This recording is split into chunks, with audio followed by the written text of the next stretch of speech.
sebelum lanjut kakak ingin memperkenalkan nama kakak dulu. Perkenalkan, di sini nama kakak Ariana Kita Tangga dari Prodi Bimbingan dan Konseling. Nah, kakak angkatan 24. Nah, kalian udah kenal nih sama kakak. Sekarang giliran kalian nih, kakak mau kenal nih sama kalian satu-satu. Oke, sebelum kita perkenalan, kakak mau kalian perkenalkan nama dan kelebihan kalian. Boleh?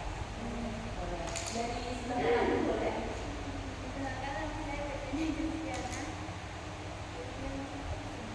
Oke, kelebihannya bisa masak ya. Kalau kakak boleh tahu, masak apa? Boleh lanjut ya? Masak apa? Oke, sebelahnya?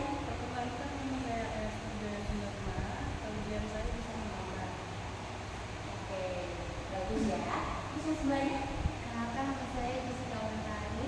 Kelebihan saya bisa bangun pagi, bisa membawa motor, dan masak, nyuci air semua.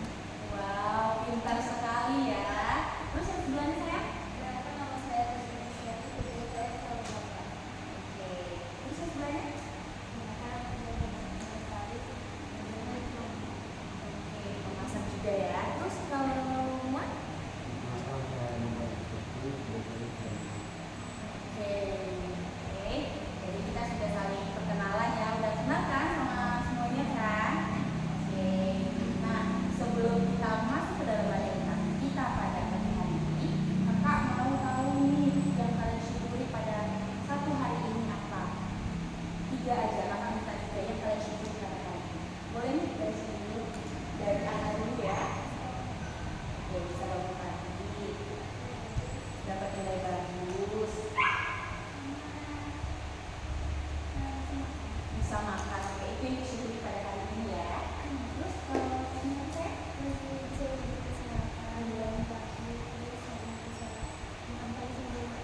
Oke. Terus kalau Esther? Diberi kesehatan panjang umur sampai saat ini, Iya, puji Tuhan. bisa sekolah. Ini bisa mengerjakan pelajaran di sekolah dan mendengarkan perintah orang tua dan bersyukur dalam hidup saya sendiri. Lanjut dari saya. Kalau pagi bisa ke sekolah sama Kalau kalian sendiri?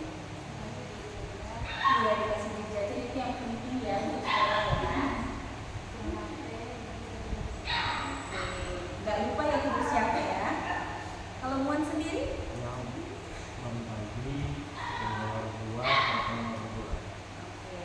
jadi itu yang kalian syukuri pada hari ini ya. Kalau dari kakak sendiri yang kakak syukuri pada satu hari ini, kakak tadi pagi walaupun nggak tidur kakak ya, satu hari ini kakak bisa melakukan aktivitas lainnya. Terus kakak tadi bisa ke sekolah, terus kakak tadi bisa tidur sebentar walaupun cuma 2 jam, harus bisa ketemu adik-adik di sini. Oke, sebelum kita mulai masuk materi kita, ada kalanya kita berdoa dulu. Kepada Muan mungkin bisa pimpin doa dulu.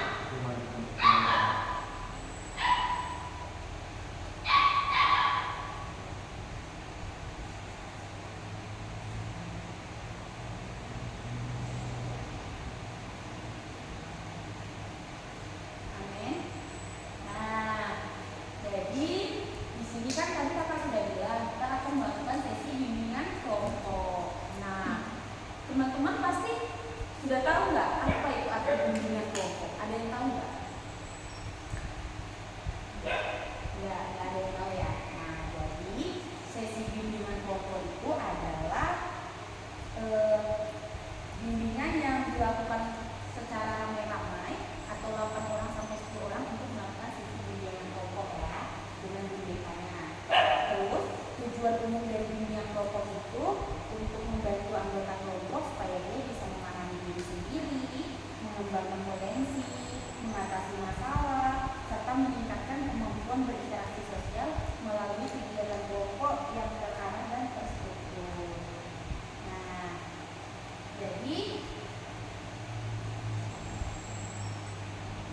masuk ke dalam materi kita, yaitu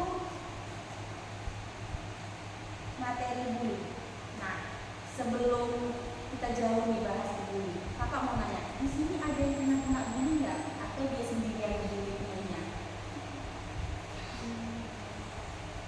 Ayo, ada yang pernah kena bully nggak? Atau justru sebaliknya dia yang ngebully?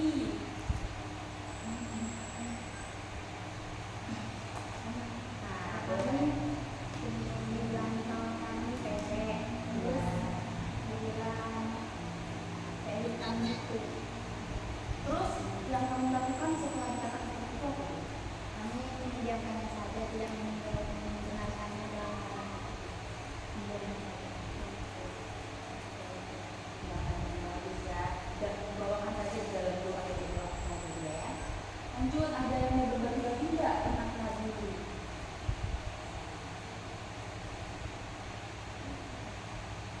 Ada nggak? Oke sayang, Kalau kita belajar dari gurunya, kena diejek sama terusnya.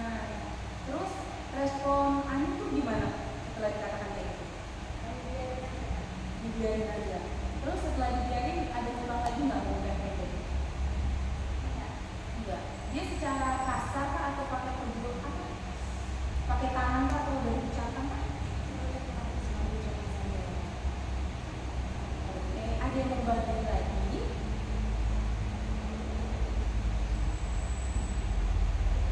Oke, dan Keren, rambut Dora. Oh, ini yang kayak gini tuh ya, selamat datang itu ya. Yang selamat datang ya. Oh ya, emang dia jadi gimana nih? Rambutnya kayak Dora gitu ya. Terus ada dibilang nggak kayak aneh gitu atau apa dibilang ada nggak? Ada. Terus yang kayak melakukan apa? Diam aja. Oke oke. Terus ada yang lain nggak dibully lagi? Oke. buka aja baju rambutnya. Oke, dibilang kayak gitu ya. Terus respon ada gimana? Membully aja. Terus dia ada ngomong lagi nggak terus sekarang? Dia ada sih baru makan. Terus ada yang mau berbagi lagi? Ada yang mau berbagi lagi?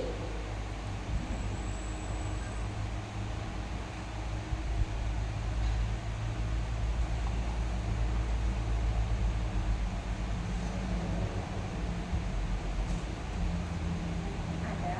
Muan mungkin mau berbagi? Nggak ada? Oke. Nggak ada lagi yang mau berbagi? Nah, jadi kakak jelaskan ya, dari semua yang telah adik-adik jelaskan tadi, dari keseluruhan itu, pengertian bully itu adalah tindakan agresif yang dilakukan secara berulang oleh seseorang atau kelompok kepada korban yang lebih lemah secara fisik ya, secara mental maupun sosialnya. Nah, di sini itu bullying itu bukan sekedar bercanda, tetapi perilaku yang menyakiti, merendahkan, atau merugikan orang lain, sehingga menyebabkan dampak psikologi, sosial, bahkan fisik kita ya. Ada yang pernah sampai trauma nggak karena dibully kayak gitu? Sampai nggak mau masuk sekolah? Enggak ya, berarti masih kayak biasa aja ya. Oke. Di sini kakak mau nanya, ada yang tahu nggak bentuk-bentuk bully itu seperti apa? Kekerasan. Terus apa lagi? Pengejaan. Terus apa lagi? Apa Muan? Oke, lupa gak apa-apa nanti bisa dipikir lagi. Ada yang tahu lagi? Bullying verbal. Oke, ada lagi? Sering apa ya? Iya, terus apa lagi? Ada yang tahu lagi?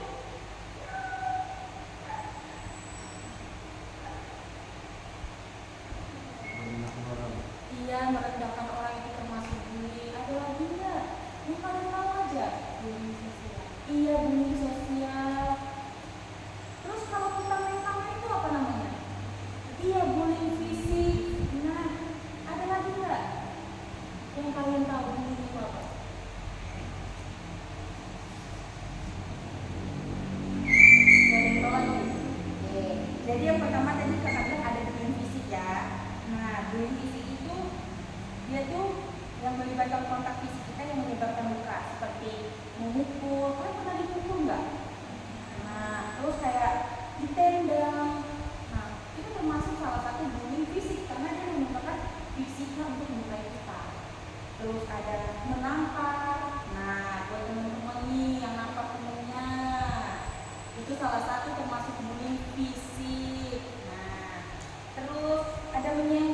sengaja.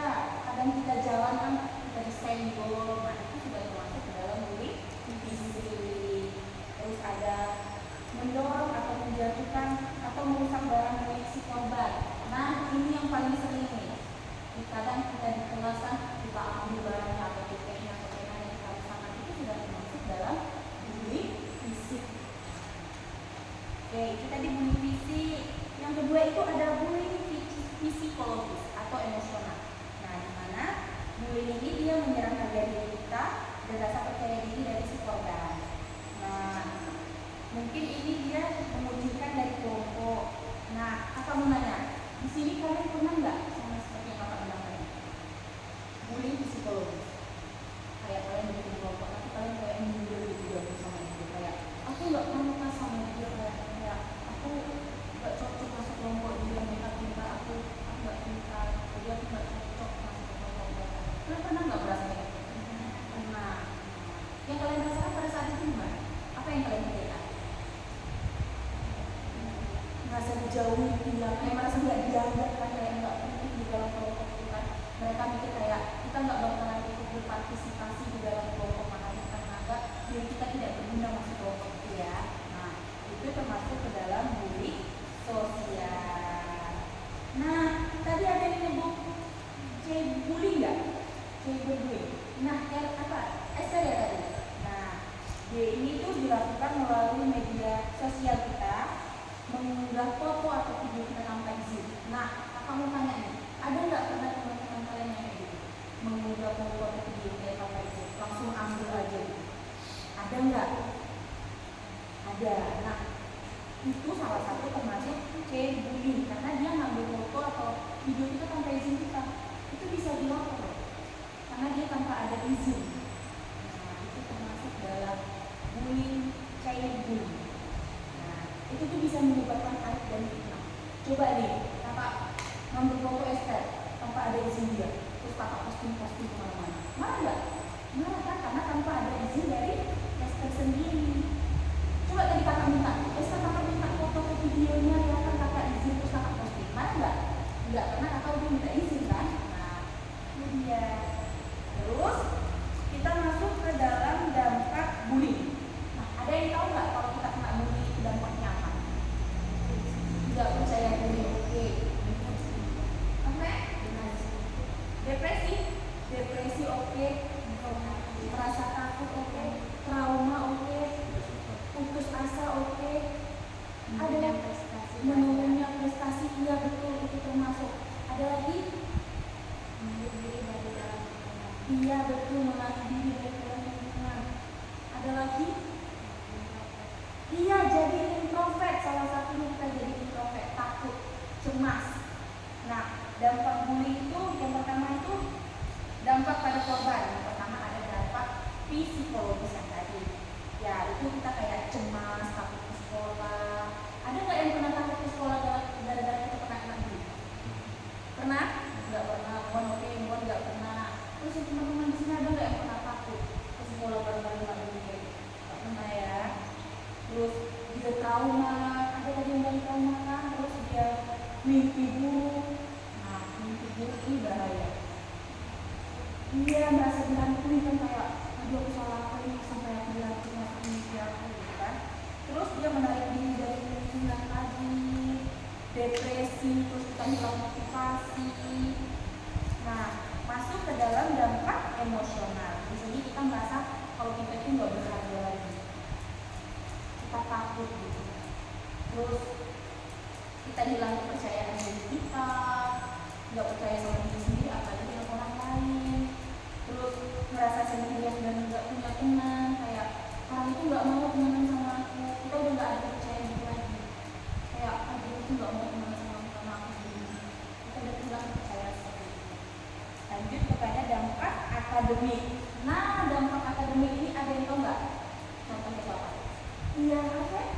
Iya penurunnya prestasi. Apa lagi? Iya betul sekali. Ada lagi nggak? Ada yang tahu lagi? Nggak ada. Nah, dampak akademik itu iya nilai kita menurun, terus konsentrasi kita buruk di kelas.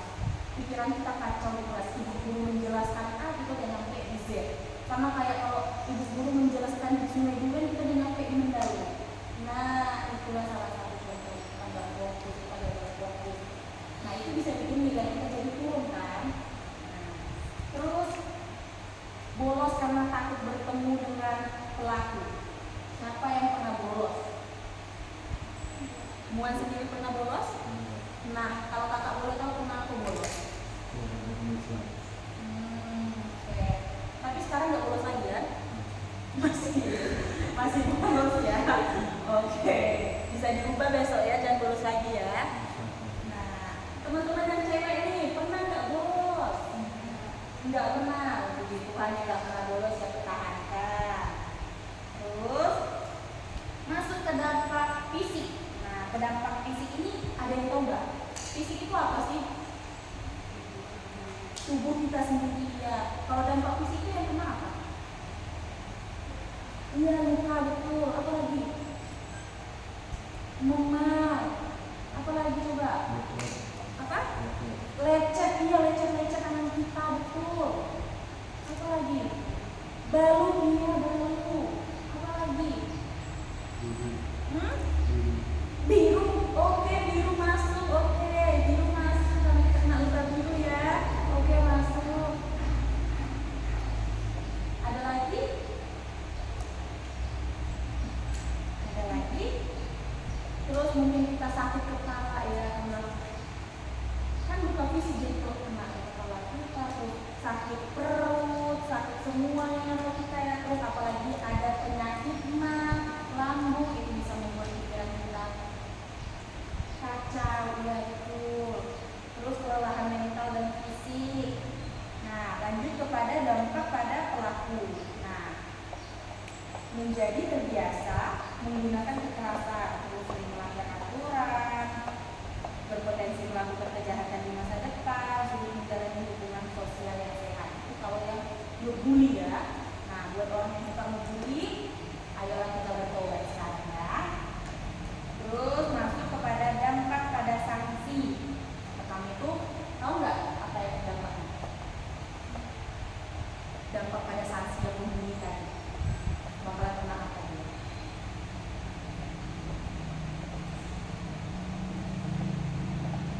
Pertama itu nggak ada yang tahu ya. Pertama itu dia takut dibully, makanya dia membuli orang. Itu namanya membuli orang. Terus menjadi fasik dan tidak berani membantu. Terus dia nganggap kayak bully itu hal yang biasa, kayak udah makanan sehari-hari dia, kalau dia udah bully sehari kayak ada yang kurang, makanya dia selalu bully. Nah terus penyebab terjadi bully itu ada yang tahu nggak? Kenapa sih bully itu bisa terjadi? Apa sih penyebab bully itu? Ada yang tahu nggak penyebab bully itu apa? Iri hati, oke. Ada yang tahu nggak lagi? Semua tahu? Kurang tahu? Oke, nggak apa-apa. Penyebab terjadinya bullying itu apa? Ingin terlihat keren, oke. Makanya dibully orang kan? Oke. Sok jagoan, iya emang. Ingin terlihat berkuasa, iya betul. Itu adalah ciri-ciri orang yang suka membuli ya. Nah, yang pertama itu dia masuk ke faktor individu pelaku, di mana dia itu seperti yang teman-teman bilang tadi, ingin dianggap kuat, ingin dianggap populer, ingin dianggap disegani oleh orang-orang, ingin dianggap kayak, wih dia itu terkenal, jadi kita harus takut, kita harus tunduk sama dia, gitu kan.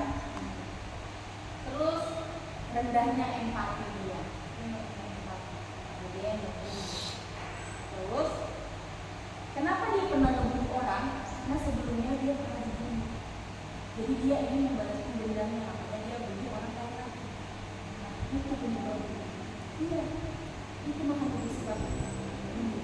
Dia dulunya pernah dibully orang, makanya dia membalaskan dendamnya, dia membully orang lain. Itulah penyebab bully terjadi. Terus dia masalah emosi, rasa marah dan frustasi itu sangat besar. Dia juga marah. Sama kayak kalau siapa di sekolahnya yang pernah dibully kayak ini ngebully, terus kalau kita ejek balik, dia marah. Nah itu sikap emosi dia itu tinggi. Makanya kita nggak bisa membalas. Kalau kita balas pasti dia marah juga kan? Nah itu karena dia punya rasa emosi yang tinggi, jadi dia nggak bisa diomongin. Dia bisa ngomongin orang lain, itu dia nggak bisa diomongin oleh orang lain. Nah itu. Terus masuk ke dalam faktor keluarga. Tahu nggak kenapa? Kenapa dia bisa bully orang? Dari faktor keluarga. Iya betul. Ada lagi nggak? Kurang perhatian dari orang tua, kurang kasih sayang dari orang tua, apa lagi? Terlalu apa? Terlalu liar, oke. Iya, pola asuh dari rumahnya yang terlalu keras. Dia dituntut selalu menjadi ini, menjadi itu, hiburan itu.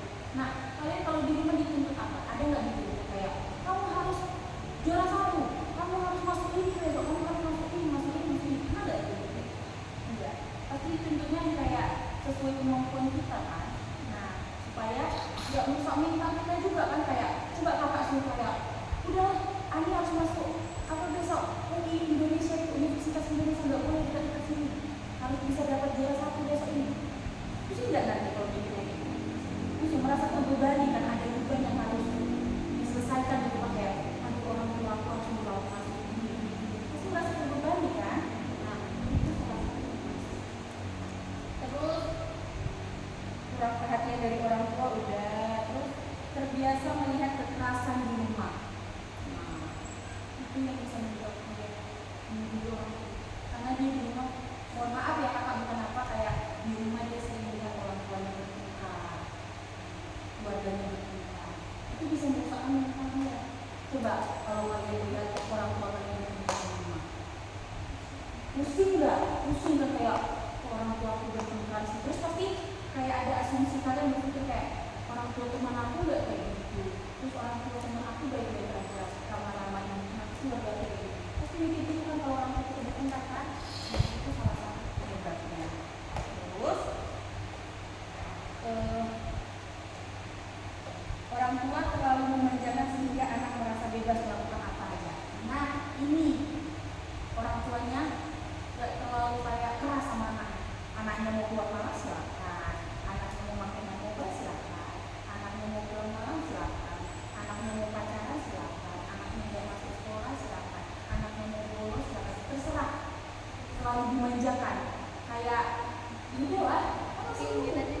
Iya, keinginannya selalu dituruti, nggak pernah ditolak. Kalau ditolak pasti dia marah. Nah pasti langsung dituruti oleh orang tua. Nah itu orang tuanya selalu memanjakan. Jadi dia kayak semena-mena kan. Jadi kayak orang tua aku selalu nurutin aku kok. Aku minta ini, minta itu, terus ada yang kayak minta iPhone, pasti langsung dikasih. Ah, siapa yang di sini mau minta iPhone? Nggak ada kan? Jangan dulu ya, ke sekolah aja dulu ya. Oke, masuk ke dalam faktor lingkungan sekolah. Nah, yang pertama itu ada pengawasan guru, itu budaya sekolah yang tidak peduli. Tahu nggak maksud dari budaya sekolah yang tidak peduli? Iya, acuh tak acuh, cuek, itu termasuk ke dalam budaya sekolah yang tidak peduli. Terus adanya kelompok-kelompok yang mendominasi, hukuman yang tidak tegas terhadap pelaku. Lanjut ke dalam faktor teman sebaya. Nah ini yang untuk teman-teman ini, nah yang termasuk dalam tekanan kelompok, ingin diterima di kelompok tertentu. Nah siapa di sini yang kelompoknya suka milih-milih? Kalau kerja kelompok itu kan guru mau kalian pilih kelompoknya masing-masing ya, ini. Tapi aku mau sama ini karena dia besti aku mau sama ini, aku nggak mau sama itu karena dia nggak mau kerja, dia nggak mau nyari, dia diam aja. Apa yang kayak gitu? Semuanya ya rata-rata ya. Kenapa milih kayak gitu? Saya frekuensi oke. Terus kalau nanti sama-sama mau kerja, sama-sama saling membantu. Ini ada teman yang bisa diajak bicara. Oke, biar nyambung ya masuk gitu ya. Terus kawan? Oke, ya? Bingung. Oke. Kalau bukan sendiri, kenapa? Kan di sekolah itu kan kadang disuruh untuk memilih kelompok. Nah, kenapa Farhan itu dipilih untuk sama teman-temannya itu? Kenapa harus memilih itu? Udah dekat juga. Oke. Jadi kalian udah memilih kayak gitu ya semua alasannya ya. Lanjut kita masuk ke dalam faktor media dan teknologi. Nah, yang pertama itu kita meniru perilaku di film, game atau internet dan mudahnya menyebarkan konten melalui media sosial. Nah, itu tadi semua dampak-dampaknya ya, faktor-faktor. Terus kita masuk ke dalam cara mencegah bullying. Nah, teman-teman di sini ada yang tahu nggak cara mencegah bullying itu bagaimana? Oke, dilaporkan sama siapa? Iya, sama guru BK yang tepatnya ya, karena guru BK yang ada siang. Ada lagi nggak yang ada bullying? Oke, harus menjadi lebih berani biar nggak diinjak-injak ya. Oke. Ada lagi cara kita mencegah menumbuhkan sikap empati. Oke. Percaya diri. Oke, kita harus percaya diri memang. Kalau kita percaya diri pasti dia nggak akan membuli kita lagi. Nah, ada lagi nggak? Oke, harus lebih berinteraksi sama orang. Oke. Lebih tepatnya kita jangan introvert ya. Nah, kita harus jadi extrovert. Boleh ada pada saat tertentu kita harus jadi introvert, ada pada saat tertentu kita harus jadi extrovert ya. Terus apa lagi? Buan ada tahu? Harus berani melawan. Oke. Nah, kita harus berani melawan dengan cara seperti apa? Dengan kekerasan kah kita tinju balik dia kalau tinju kita? Dengan cara tertentu ya, cara tertentunya seperti apa? Ada yang tahu nggak cara tertentunya seperti apa? Mungkin kita harus lebih tegas gitu ya, kita jangan kayak aku jangan aku kita ikutin terus semuanya jangan, kita harus lebih tegas. Terus percaya diri tadi harus ditanamkan dalam diri. Kalau kita nggak percaya diri, dia bakalan lebih semena-mena sama kita. Kayak, dia nggak percaya diri, dia nggak percaya diri, dia nggak percaya diri, dia nggak percaya diri. Jadi dia mudah untuk memilih kita. Tanamkan di dalam diri kita percaya diri. Oke. Terus kalau di peran sekolah itu, yang pertama kita harus membuat kebijakan anti-bullying yang jelas. Kayak kalian tahu kayak kata-kata kan ada dibikin sekolah kan kadang dilarang membuli. Itu kalau bisa bikin di sekolah biar gampang dan bisa dibaca gitu. Poster, oke, poster. Jadi bisa kita tempelkan di sekolah kita. Terus yang kedua menyediakan layanan bimbingan konseling. Nah, kakak mau tanya nih, satu sekolah semua kan?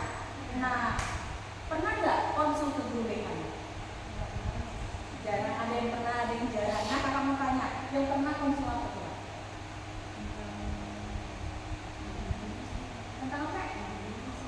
Oke, terus tentang apa lagi? Tentang apa? Tentang gangster, oke. Tentang gangster, terus tentang apa lagi yang saya masuk ke ruang BK? Muan pernah masuk ruang BK? Nah, karena apa Muan pernah masuk ruang BK? Keseringan bolos, oke. Paling oke. Terus yang nggak pernah masuk ruang BK?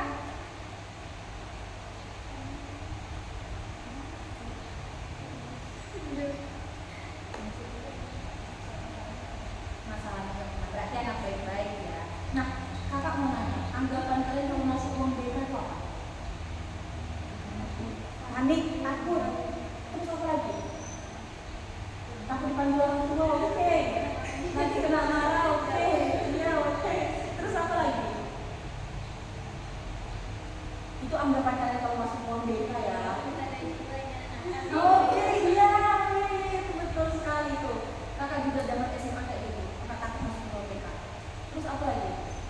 Anggapan kalian kalau masuk ruang BK? Bakalan dicap buruk gak sih? Kayak, dia anak-anak masa masuk ruang BK. Terus apa lagi?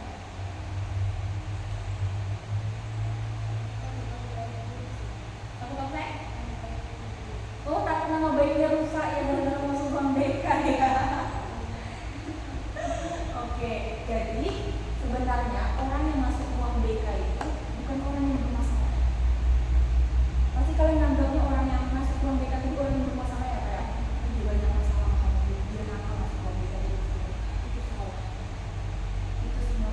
Anggapan kalian guru BK itu apa? dia itu menangani masalah. Kayak anggapan kalian guru BK itu apa? Jahat kah, baik kah, atau apa?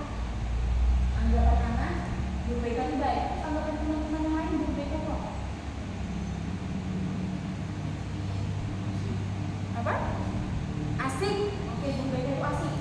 Tapi kenapa tadi kalian bilang kalau masuk ke BK itu takut kayak gitu?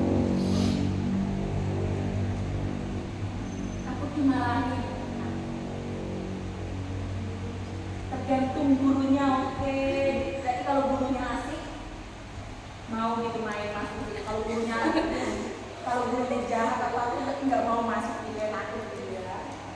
Kalian pernah mikir nggak kalau guru BK di sekolah itu kayak polisi sekolah, kayak sering bawa gunting rambut yang cowok, terus yang cewek kalau apa pakai make up, pakai kuku, terus pakai make upnya berlebihan.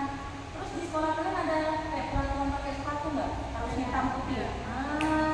Itu kalau misalnya ketahuan pakai warna-warni, warna pink, hijau, terus ditangkap kan? Nah, itu pasti kalian mikirnya jadi sendiri gitu kan? Itu sebenarnya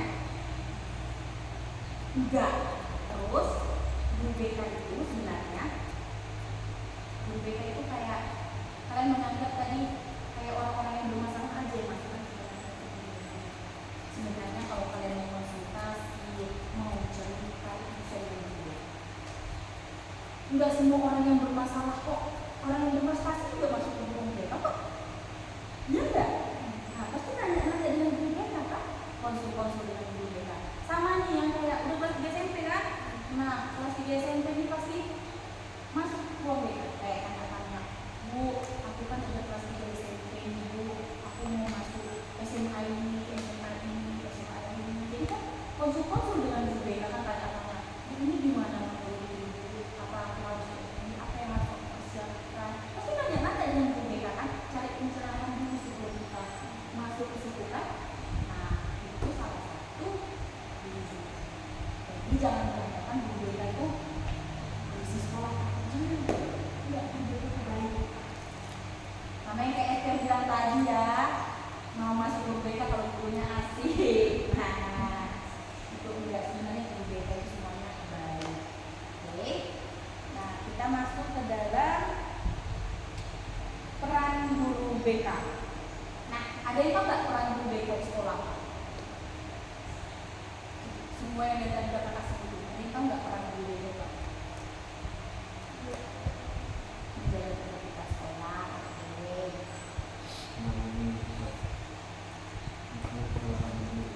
Dia menangani ya itu kalau ada yang masalah kan pasti guru BK kan. Terus apa lagi? Oke, lagi. Ada. Oke. Jadi peran guru BK itu ya dia membantu siswa mengenali emosi dan mengelola kemarahan.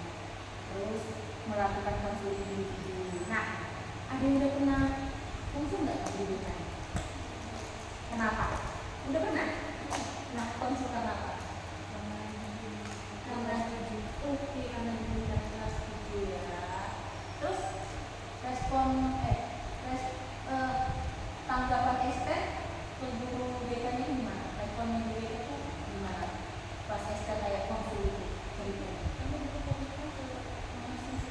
Mahasiswa, oh enggak, guru BK-nya. Berarti udah pernah melakukan konseling individu ya, face to face ya. Oke, terus memberikan ruang aman bagi korban untuk melapor. Terus ada memfasilitasi mediasi pernikahan, mengevaluasi pelaku agar memahami dampaknya dan mengubah perilaku. Nah, kakak mau nanya, tadi semua masalah, semua yang kita bahas, kakak mau nanya, ada yang tahu nggak peran orang tua?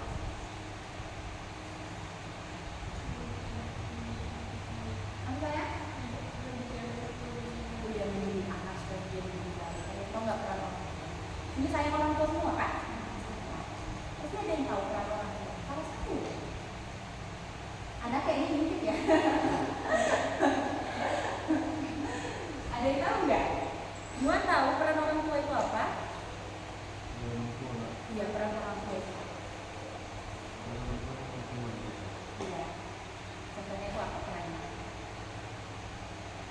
Iya, iya, itu termasuk ke dalam peran orang tua ya. Terus membuka komunikasi terbuka di rumah.